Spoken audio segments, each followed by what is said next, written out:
Well. Perfect. Good afternoon. Good afternoon. Great. So, as you all know, we've asked Volker Perthes, our special representative for Sudan and head of the UN Integrated Transition Assistance Mission in Khartoum, to join us.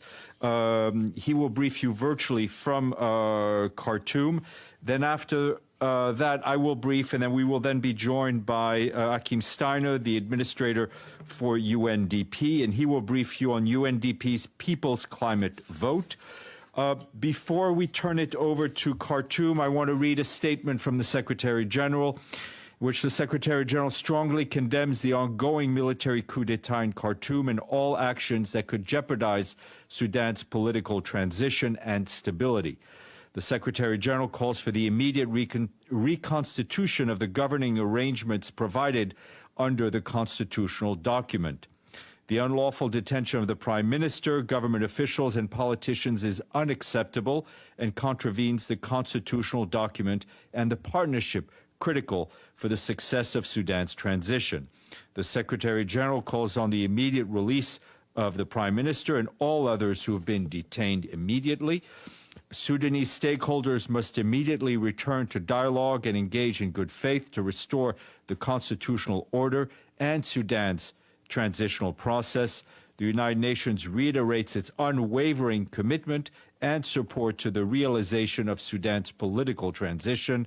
Any attempt to undermine the transition process puts at risk Sudan's security, stability, and development. The United Nations will continue to stand with the people of Sudan as they strive to fulfill their aspirations for a peaceful, prosperous, and democratic future.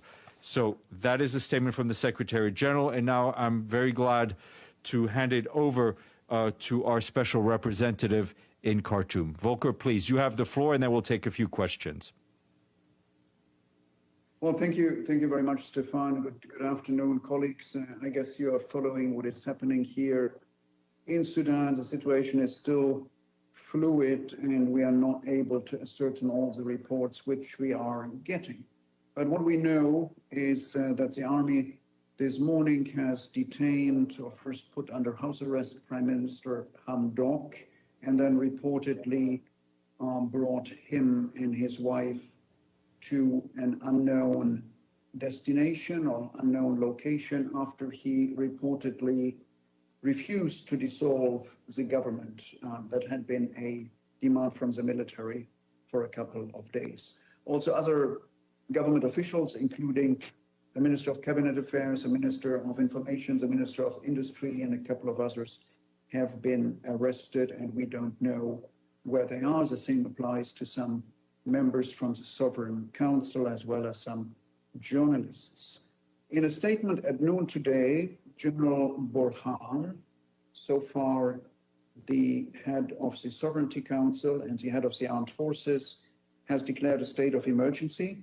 He further declared the dissolution of the Sovereignty Council, the collective head of state as it is, and the Council of Ministers, the cabinet, the dismissal of all state governors, the freezing of the work of the so-called dismantling committee that is looking into the corruption under the old regime, which fell 2 years ago. He also announced the suspension of several constitutional provisions. And at the same time, he stated that the armed forces are adhering to the constitutional document of 2019, as well as to the Juba Peace Agreement of 2020, that a technocratic cabinet will be established, and that a parliament and other key institutions will be set up before the end of November this year. He also indicated or said rather clearly that the military would hand over power to an elected civilian government, and that elections for that purpose would be held in July 2023. This morning, the army took control of Khartoum, closing the entrances and the bridges and closing down the airport, and also taking control of state TV. Then quite a number of Sudanese parties and unions came out condemning the coup, asking people to take to the streets, and indeed thousands, as to our estimates, have been protesting in Khartoum as well as all over the cities of the country, condemning the action of the military and demanding a return to civilian government. Some demonstrators earlier this day tried to enter army headquarters here in Khartoum. We have then seen shooting and injuries, but can't confirm any details. Let me say that over the past 4 weeks or so, I've been shuttling between the different political and military actors here in Khartoum, urging dialogue, the maintenance of the constitutional partnership, and warning everybody not to squander the achievements of the first 2 years of the transition period. Today, I'm demanding from everybody to exercise utmost restraint. I'm calling on the military to release all those that were unlawfully detained today. And I'm asking all stakeholders to return to dialogue and restore the constitutional order, as well as not to put domestic peace and political transition at risk. As UNITAMS, as the United Nations Interim Transition Assistance Mission, we stand ready, of course, to further support the country on its path towards domestic peace and political transition. Thank you very much, Stefan, colleagues. Well, I know you have time. You don't have very much time, so we'll take a few questions. Edie Leder, Associated Press. Thank you very much, Mr. Perthos. On behalf of the United Nations Correspondents Association, thank you for doing this on short notice. A couple of questions. First, how involved was the UN with the U.S. envoy Jeffrey Feltman in actually trying to get the military to back down from this coup? And secondly, what do you believe the implications will be for the economy, the humanitarian situation, and is there anything other than statements that you believe the international community can do to try and reverse the coup? Thank you. Stefan, should I go directly or do Go ahead. Please go ahead. Please go ahead. Well, thank you. We have not been directly involved with the U.S. Special Envoy's efforts. He has had his meetings. We have had almost parallel meetings with the same stakeholders in the same couple of last days, very much trying to do the same, that is, telling everybody that a military coup would not serve the country well. At the same time, also urging some of the civilian or party political representatives that they need to accept dialogue formats that had been set up, had been established by Prime Minister Hamdok. But of course, the main thrust of our attempts to prevent the coup was with the military. As to the effects on the economy and the humanitarian situation, it is way too early to tell. Now, it is interesting that General Burhan today, as one of the reasons for the need, as he said, for the army to act, also cited the dire economic situation, which has been severely impacted in the last 4 weeks through the closure of the Port Sudan, and the main road leading from Port Sudan to Khartoum and the rest of the country. Now, we have heard today, and again, I cannot ascertain details, that the tribal leader, Nazar Tirik, who has been maintaining this closure of the port, has welcomed the coup in Khartoum and promised to lift the closure. So that might then immediately lead to some economic relief, humanitarian situation. It's more a long-term thing. and I don't think the international community will let up their humanitarian support to Sudan, which is indeed very, very necessary. Are there other means than statements? Well, certainly for member states, there are others, and I do understand that the US Special Envoy had alluded to other means by member states. The United Nations is not a stick-wielding organization, as you know, but we can definitely, and also this is more than statements, try to and offer to mediate, to bring parties together, which will have to happen once things calm down. And of course, there are voices from both sides of the political spectrum who saying that the United Nations should have a role here in bringing parties together to one table and try to lay out the map for what remains of, hopefully, a transitional period. Thank you, sir. Thank you. My name is Ibtisam Azim from Al Arabi Al Jadid newspaper. So first, could you please give us an update, even if it's a short one, about the humanitarian situation in Sudan and in general? And then also, how worried are you that the situation could escalate to a civil war or even if you could, have you been in contact with Mr. Burhan or any of the military personnel since the announcement? Can you move freely? Thank you. Well, a lot of questions. The humanitarian situation, as said, has not changed from yesterday to today. We have more than half of the population in Sudan that needs some form of humanitarian support, food aid, or others. And this, of course, will not immediately change into one direction or the other. We have had a deterioration, particularly in the east and in the west, that is Darfur. But also we are seeing shortages, have been seeing shortages of bread and other supply here in Khartoum since the closure of the port. So if the closure is lifted within the next day or two, we will see a bit of relief.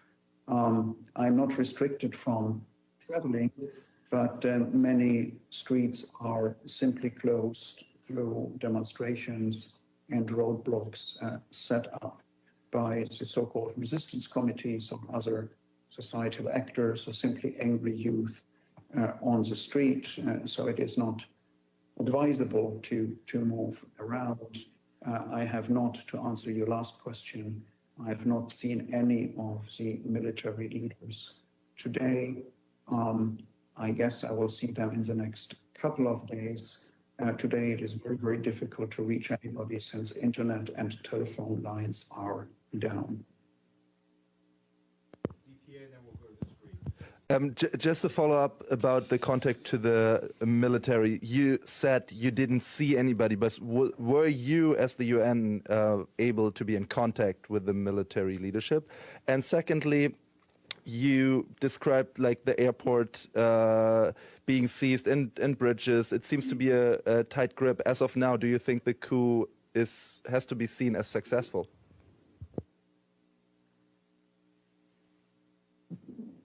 Well, whether the coup is successful or not, I think is a question that history will answer or give an answer to after a couple of years. But if your question is whether it seems that the military is in control, my answer would be yes, with all the caveats that we don't have a full overview given the lack of phone connections or internet access. And your first question, I think, was about contact with the military. My last contact with one of the military leaders in the Sovereign Council was yesterday, last afternoon.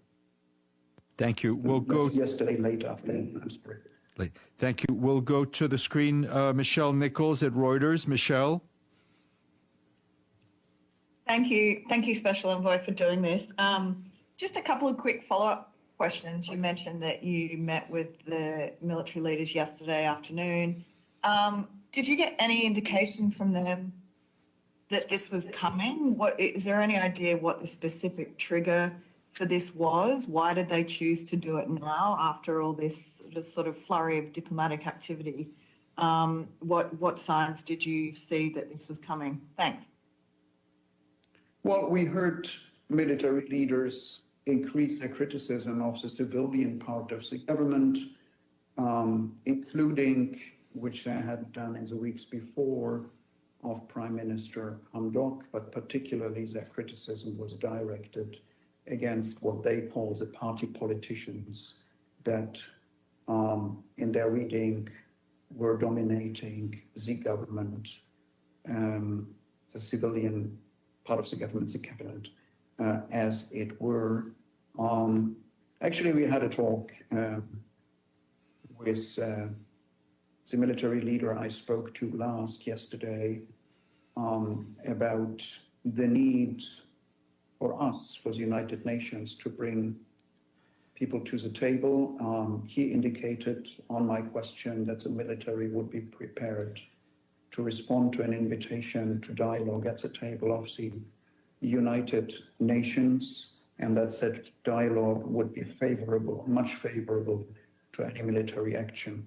But yes, he also indicated that the military might move, of course, as other envoys in the days before.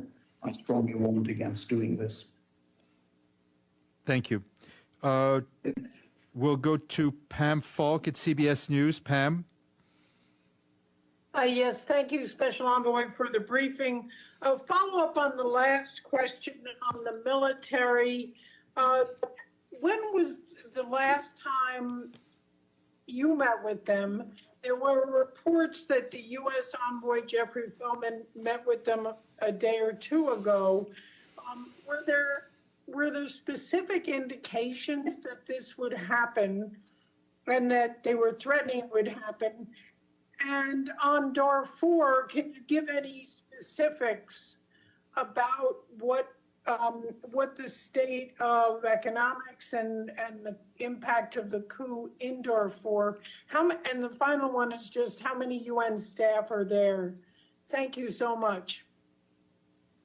Well, look, to your first question, I think I already answered that. My last contact with one of the military leaders was yesterday late afternoon.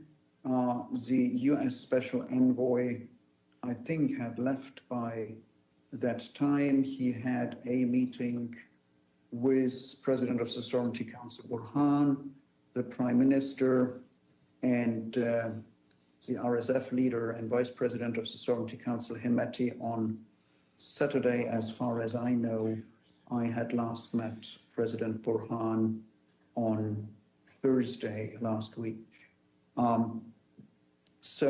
Yes, we have all been in close contact with both the civilian and the military leaders.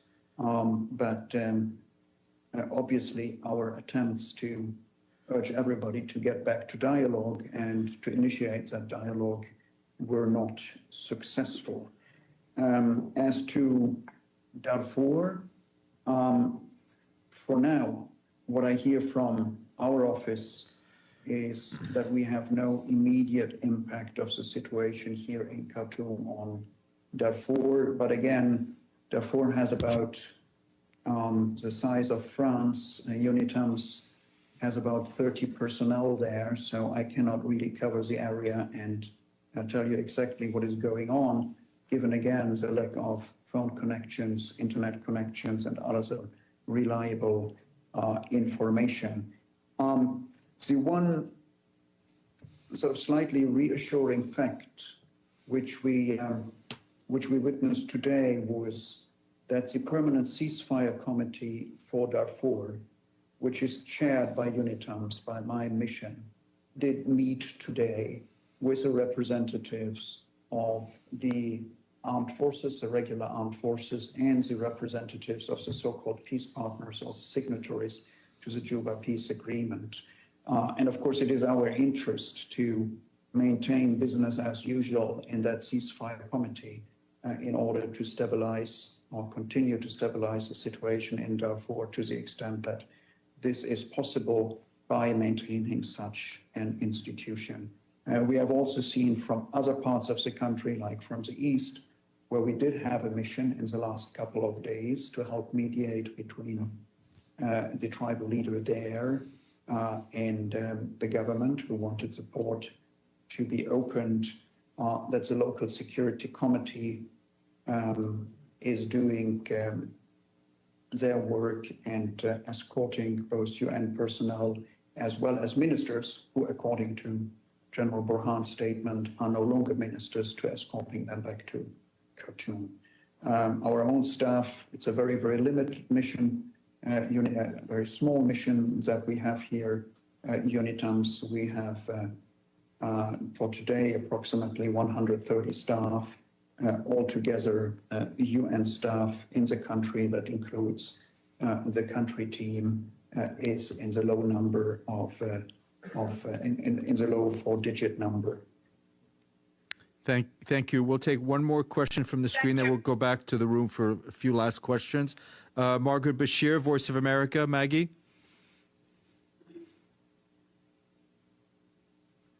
Thank you for doing the briefing. Mr. Pertins, can you just address the security councils in the region? Could a visit by them do anything to help the situation at all? And I think you might have missed Ibtisam's question about the violence deteriorating. Are you concerned it could deteriorate to a civil war sort of situation, anyway, internal armed conflict, because the protesters are so adamant that they don't want this military coup to succeed? And do you have anything on curfews? Is there a curfew or anything going on? Are the streets calm now? I know it's evening there. If you could just give us a little color about how it is now from your perch. Thanks. Well, happy to work as a correspondent for your network, but look, no, I did not miss the question of Ibtisam. I simply didn't want to answer it because I think that is too speculative. And of course, I leave the predictions about the future to those whose business that is, not mine.